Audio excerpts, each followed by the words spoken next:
Hi everyone, welcome back to Kiran studies. So చాలా మంది students కూడా గ్రూప్ డి నోటిఫికేషన్ వచ్చింది అని చెప్పేసి దాని గురించి కంప్లీట్ గా పోస్ట్ ప్రిఫరెన్స్ తెలియకుండా అప్లై చేయడం అయితే జరుగుతుంది అనమాట. ఈ వీడియోలో మనం కంప్లీట్ గా అసలు పోస్ట్ ప్రిఫరెన్స్ గ్రూప్ డిలో ఎలా ఇవ్వాలి. ఒకటేమో చాలా మంది శాలరీ బేస్డ్ చూసుకుంటారు, కొంతమంది ప్రమోషన్ బేస్డ్ నాకు పోస్టులు కావాలనుకుంటారు, కొంతమంది ఏమో పీస్ఫుల్ గా ఉండాలి, వర్క్ లోడ్ తక్కువ ఉండాలని కొంతమంది అనుకుంటారు.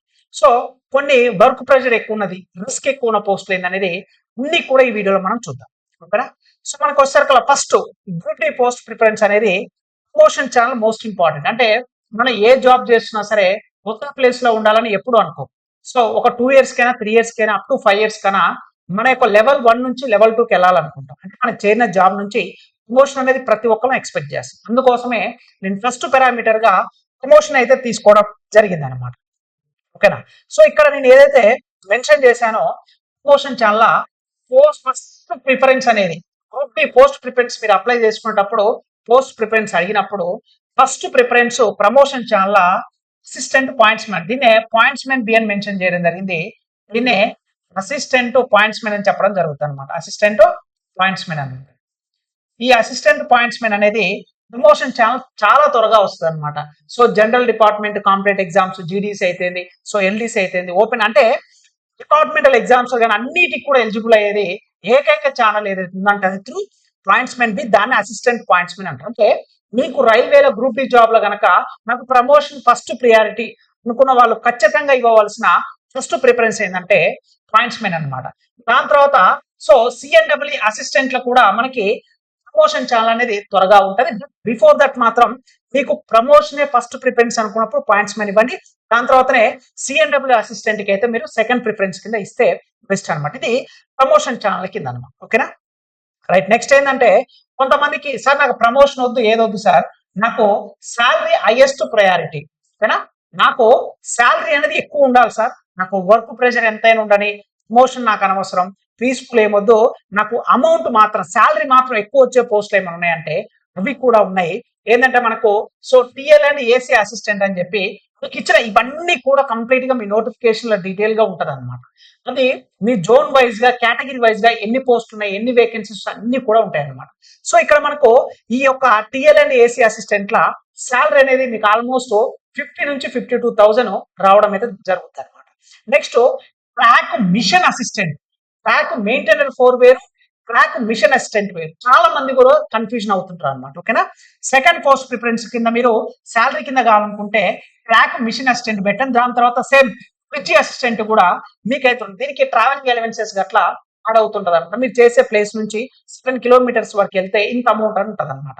సో ఇప్పుడు ట్రాక్ మిషన్ అసిస్టెంట్ కాబట్టి సో ఆ పీబే మీద వెళ్తున్న కొద్దీ మీరు డైలీ ఎన్ని కిలోమీటర్లు వెళ్ళి వర్క్ చేస్తున్నారో అన్ని కిలోమీటర్లకి సర్టన్ ట్రావెలింగ్ ఎలవెన్సెస్ అని చెప్పేసి రైల్వే ఉంటుంది. కాబట్టి దానివల్ల మీకు ఈ మూడింటికైతే శాలరీ అయితే ఎక్కువ ఇవ్వడం జరుగుతుంది అనమాట. అందుకోసమే మీరు గుర్తుపెట్టుకోవాల్సిన విషయం ఏంటంటే శాలరీ హైయెస్ట్ ప్రియారిటీ అనుకున్నప్పుడు మాత్రం మీరు చూడండి. కానీ తొందరపడి అందరూ కూడా శాలరీ హైయెస్ట్ ప్రయారిటీ ఇవి మాత్రం ఫస్ట్ పెట్టకండి. నా సజెషన్ ఏంటంటే ప్రమోషన్ అన్న చూడండి, పీస్ఫుల్ వర్క్ అన్న చూడండి, అంతేగాని శాలరీ ఇస్తుందని చెప్పేసి వీటి మాత్రం ఫస్ట్ అయితే పెట్టకండి. This is personal opinion. నచ్చితే శాలరీ హైయెస్ట్ ప్రయారిటీ అయితే పెట్టుకోండి. ఇంకా నెక్స్ట్ వచ్చేసరికల్లా మోస్ట్ ఇంపార్టెంట్ సార్ నాకు వర్క్ అనేది పీస్ఫుల్ గా ఉండాలి, లో వర్క్ లోడ్ అనేది మనకి ఎక్కువ వర్క్ లోడ్ అనేది ఉండాలి, లెస్ ప్రెషర్ అయితే ఉండాలి. అలాంటి పోస్టులు ఏమి ఉన్నాయంటే ఎస్ ఖచ్చితంగా ఉన్నాయన్నమాట. అవేంటంటే వర్క్ షాప్ అసిస్టెంట్ అనమాట. అయితే దీనికంటే కూడా మీకు చెప్పాలంటే హాస్పిటల్ అటెండర్ కూడా ఉంటది అనమాట. హాస్పిటల్ అటెండర్ కూడా ఉంటది, అటెండర్. బట్ ఇప్పుడు వచ్చే నోటిఫికేషన్ లా ఆ పోస్ట్ లేవు కాబట్టి నేను అక్కడ మెన్షన్ చేయట్లేదు. బట్ హాస్పిటల్ అటెండర్ కూడా మంచి జాబ్ ఏనండి, అది కూడా పీస్ఫుల్ గా ఉంటది. ఎస్పెషల్లీ గర్ల్స్ కి అనేది హాస్పిటల్ అటెండర్ అనేది చాలా మంచిగా ఉంటది అండి. ఓకేనా? సో దాని తర్వాత ఒక హాస్పిటల్ అటెండర్ పోస్ట్ లేవు కాబట్టి ఇప్పుడు వచ్చిన నోటిఫికేషన్ లా దాని తర్వాత ఏంటంటే మనకి వర్క్ షాప్ అనమాట. ఈ వర్క్ షాప్ లో ఏంటంటే పీస్ఫుల్ వర్క్ తో పాటుగా ఇన్సెంటివ్స్ కూడా యాడ్ అవుతుంటాయి అనమాట. సో శాలరీ కూడా ఒక 5,000 to 6,000 అనేది ఇంక్రిమెంటల్ ఇన్సెంటివ్స్ అయితే ఇవ్వడం జరుగుతుంది. కాబట్టి శాలరీ పరంగా బాగుంటది, పీస్ఫుల్ గా బాగుంటది, కొంచెం టైం అనేది మనకు కన్వీనియంట్ గా ఉంటది. అందుకోసమే సో పీస్ఫుల్ వర్క్ కావాలనుకున్నప్పుడు హాస్పిటల్ అటెండర్ లేదు కాబట్టి నోటిఫికేషన్ లా వర్క్ షాప్ అసిస్టెంట్ అయితే చూస్ చేసుకోవచ్చు అనమాట.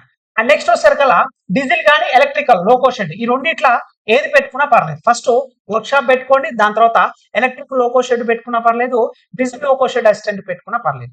ఇక్కడ కూడా ఏంటంటే మనకి సో లిమిటెడ్ అవర్సే వర్క్ ఉంటుంది అనమాట. దాని తర్వాత ఫ్రీ టైం ఉంటుంది. ఫ్రీ టైం అంటే మళ్ళీ ఇంటికి పోయి వస్తుంది కాదు. ఆ ఆ ప్రిమిసెస్ లా మీరు చేసే వర్క్ దగ్గర మీకు ఫ్రీ టైం ఉంటుంది. కావాలంటే ప్రిపేర్ అవ్వాలనుకున్న వాళ్ళు ప్రిపేర్ అవ్వచ్చు.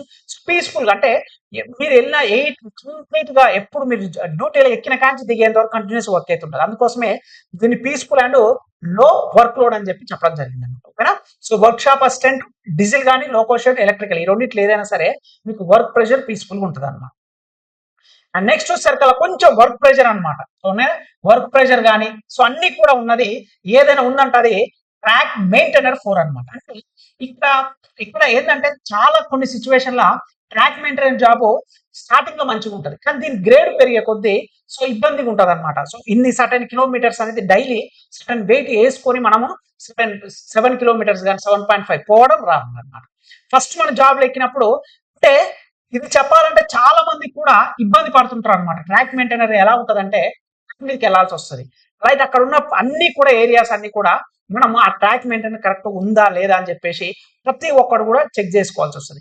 కొన్ని సిచ్యువేషన్ ఆ ట్రాక్ దగ్గర చెత్త చెదారం కానీ చెట్లు కానీ ఉన్నా సరే మనం అది కొట్టి క్లీన్ చేయాల్సి వస్తుంది. అందుకోసం చాలా మంది కూడా తెలియక ట్రాక్ ఇది ఇంజనీరింగ్ డిపార్ట్మెంట్ అని చెప్పి ట్రాక్ మెయింటైనర్ అనేది ఓకే. ట్రాక్ మెయింటైనర్ పేరులోనే ఉంది ట్రాక్ మెయింటైనర్. ట్రాక్ మెయింటైనర్ 4 అని గ్రేడ్ 4 ఉంటుంది. సో ఓకేనా, ఇది అనేది ఏంటంటే చాలా మంది కూడా తెలియదు అనమాట. పోస్ట్ అసలుకి పోస్ట్ ప్రిఫరెన్స్ తెలియకుండానే అప్లై చేస్తారు.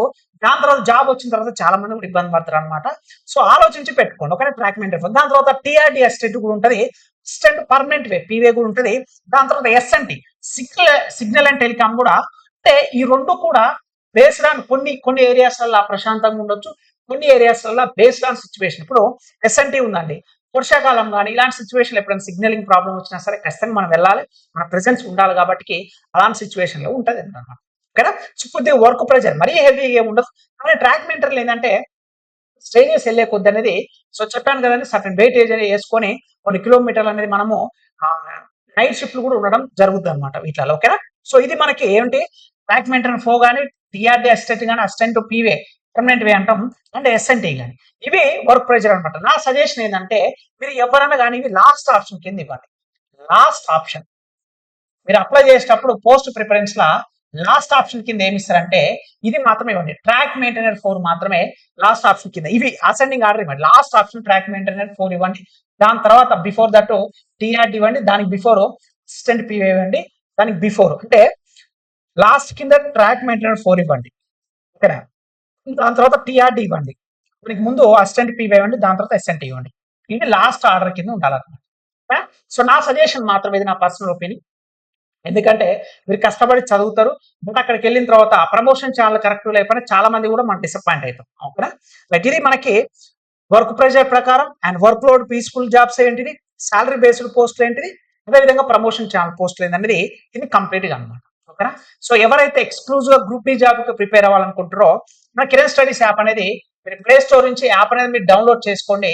కంప్లీట్ గా మీకు కిరణ్ స్టడీస్ యాప్ నుంచి క్లాసెస్ అదే విధంగా కంప్లీట్ మాక్ టెస్ట్ అయిన ఎవ్రీథింగ్ కూడా మన కిరణ్ స్టడీస్ యాప్ ద్వారా మీకు అయితే అందించడం అయితే జరుగుతుంది అనమాట. సో మీకు 499 రూపీస్కే కంప్లీట్ క్లాసెస్ 1 year వ్యాలిడిటీ, అదే విధంగా PDF files for updated classes updated PDF files అయితే ఇవ్వడం జరుగుతుంది అనమాట. ఒకవేళ మీకు సపరేట్ గా మాక్ టెస్ట్లు కావాలన్నా సరే ఇదే 499 సపరేట్ అమౌంట్ తోటి మీకు మాక్ టెస్ట్ కూడా అవైలబుల్ గా ఉంటుంది. సో ఏదైతే మనకి ఎగ్జామ్ ఓరియంటెడ్ గా వాళ్ళు మెన్షన్ చేసిన ఈచ్ అండ్ ఎవ్రీథింగ్ ప్రతి ఒక్కటి కూడా అథమెటిక్ అయితేంది. సో అథమెటిక్ అయితేంది, రీజనింగ్ అథమెటిక్ మనకి 25 questions 25 marks, reasoning 30 questions 30 marks, and general science 25 questions 25 marks, and general awareness and current affairs వచ్చేసరికి 20 క్వశ్చన్స్ 20 మార్క్స్, టోటల్ గా 100 మార్కులు అనమాట.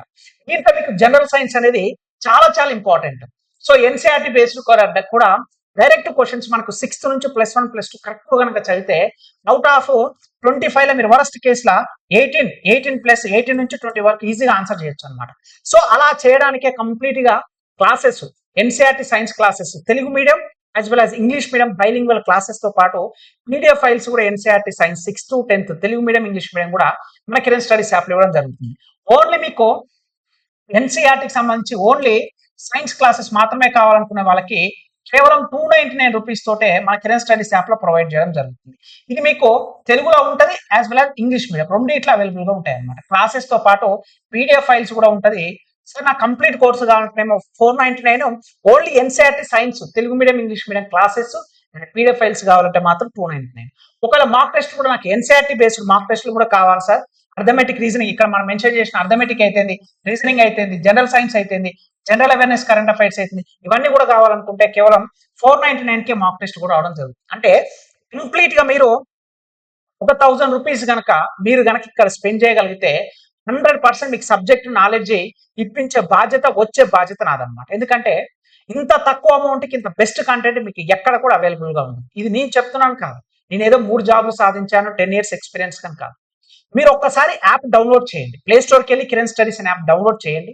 మీరు అక్కడ చూడండి, కంప్లీట్ గా చూసి క్లాసెస్ ఎలా ఉన్నాయి, టెస్ట్లు ఫ్రీ మార్క్ టెస్ట్లు రాయండి అండ్ క్లాసెస్ కూడా వినండి. విన్న తర్వాత మీకు నచ్చితేనే జాయిన్ అవ్వండి. లాస్ట్ టైం కూడా చాలా మంది కూడా గ్రూప్ జాబ్ సాధించడం జరిగింది, ఎన్టీపీసీ జాబ్ కూడా సాధించడం జరిగింది. సో నేను కూడా రైల్వేలో జాబ్ క్రాక్ చేశాను కాబట్టి నాకున్న ఎక్స్పీరియన్స్ ప్రకారం నేను చెప్తున్నాను కాబట్టి ఎగ్జామ్ ఓరియంటెడ్ ఏది అవసరమో ఇదే చెప్పడం జరుగుతుంది. సో ఓకేనా, ఇది కంప్లీట్ గా పోస్ట్ ప్రిఫరెన్స్ నుంచి. మీరు అనవసరంగా ఆ బుక్ చదవాలన్నా ఈ బుక్ చదవాలని టెన్షన్ పడాల్సిన అవసరం ఏం లేదు. కంప్లీట్ గా నేను చెప్పిన క్లాసెస్, మేము ఇచ్చే ప్రీవియస్ ఇయర్ క్వశ్చన్స్, మీకు ఇది కాకుండా సపరేట్ గా ప్రీవియస్ ఇయర్ క్వశ్చన్స్ కావాలన్నా సరే సపరేట్ గా అన్ని సబ్జెక్టులకు సంబంధించి Telugu medium as well as English medium సంబంధించి all railway exams previous year questions, NTPC, group D, ALP, RPF, SI, constable, everything, RRB, JE, CBT ప్రతి ఒక్కటి 2014 నుంచి టిల్ 2022 గ్రూప్ డి, సిబిటి మనకి ఏదైతే ఎన్టీపీసీ, సిబిటి 2 వరకు, గ్రూప్ డి వరకు complete గా previous year questions కూడా Telugu medium English medium PDF ఉంది, డౌన్లోడ్ కూడా చేసుకోవచ్చు. క్లాసెస్ ఉన్నాయి, ప్రీవియస్ ఇయర్ క్వశ్చన్స్ ఉన్నాయి, టెస్ట్ ఉన్నాయి, మోర్ దెన్ ఎనఫ్. ఏ స్టూడెంట్ అయితే ఈ 3 తీసుకుంటారో అప్రాక్సిమేట్లీ మూడింటికి 1000 లేదా ఒక 1500 అనుకోండి. ఇప్పుడు ఈ 2 మెయిన్ ఇంపార్టెంట్ కాబట్టి 1000 రూపీస్ మీరు ఒక 1000 రూపీస్ కనుక ఇప్పుడు స్పెండ్ చేయగలిగితే కంప్లీట్ గా మీరు కాన్సెప్ట్ నేర్చుకుంటారండి. ఒకసారి యాప్ డౌన్లోడ్ చేసుకొని చూడండి, మీకు నచ్చితేనే తీసుకొని మీ ఫ్రెండ్స్ అండ్ ఫ్యామిలీ మెంబర్స్ కూడా షేర్ చేయండి. ఈ వీడియో నచ్చితే లైక్ చేయండి, ఇంకా మన ఛానల్ సబ్స్క్రైబ్ చేయకపోతే please do subscribe friends. Thank you so much.